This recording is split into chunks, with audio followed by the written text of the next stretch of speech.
Дарыядагы балык суунун кадырын билбейт. Качан гана дарыядан балыкты чыгарып койсоң, пытырап сууга качат дейт. Ошондой эле инсандар дагы колунда бар неаматтын, белектердин кадырын билбейт. Качан гана колунан алынгандан кийин гана билет. Ден соолуктун кадырын билбейт. Качан гана ден соолук колунан алынганда, ооруп калганда, ден соолугу бар күздө топ ойнойт элем. Эжелери деп ой момунтуп эле жүрчү элем, күлүп жайнап эле азыр эле момунтуп калдым дейт. Некен мунун бардыгы, демек Алла Таалам сиздерге бүгүн бизге барыбызга алхамдулилlah эң чоң бир эмен айтайын, ыйман деген неамат белекти берди. Анын артынан Кудайга шүгүр ошо ыйманды карманып жашаган, мындай айтканда азанды укканда алхамдулилlah Аллаху акбар деп кайталаган, жана намазга чакырганда барып намаз окуган бир жүрөктү берди, денени берди. Ошол да өтө чоң бир неамат.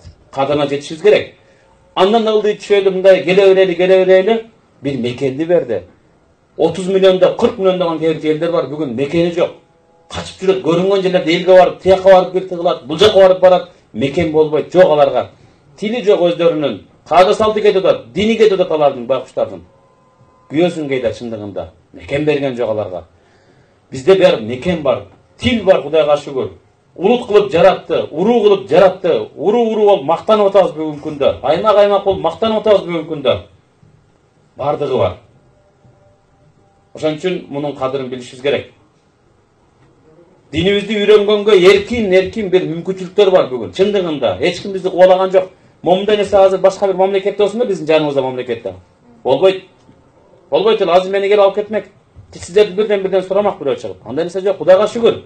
Bir уруксат сурадык, проблема жок, каалаганда үйрөтө берди болот сени. Туура багыт берүү маселеси. Ошон үчүн ийгиликтердин негизги бир эмеси, бир падышаны ушул эмеге байланыштуу дагы бир окуяны айтып берейин. Бир падыша кулу менен кемеде баратса, катуу толкун болуптур дейт. Жанагы кул өмүрүндө биринчи жолу кемеге чыккан жан экен, байкуш. Паника болуп кетти, коркуп кетти деп чыкканда. Чочуп кетти, анан бакырып баштапты, ыйлайт экен да, бакырып ыйлайт экен, өкүрүп ыйлайт экен да ушул. Кеме толкун болуп атса, өлүп калам деп ойлошот да. Чыгып көрбөгөн жан. Анан айтат экен да падыша. Вазирине карап, вазир мону тынчтандырчы. Азыр мени да коркута баштады могу. Анан вазири барат экен дагы, о десе болбойт, бу десе болбойт, чап алып туруп суудун аргы ыргытып кеткен деңизге. Падыша таң калат экен, вазир эмне кылдың? Бул адам да бул деле. Падышам, сиз тынчсызданбаңыз, кыжалат болбоңуз. Азыр өлбөйт.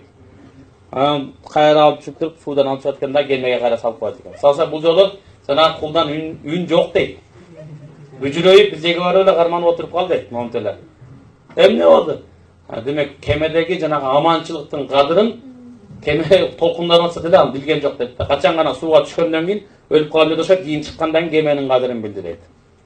Ошон үчүн биз дагы ыйманыбыздын, мына Кудайга шүгүр жакшынакай бир акыл эсибиздин кадырына жетейли, убакыттын кадырына жетейли, жөнөкөйлүк деген нерсенин кадырына жетейли, себеби мусулмандын сыфаты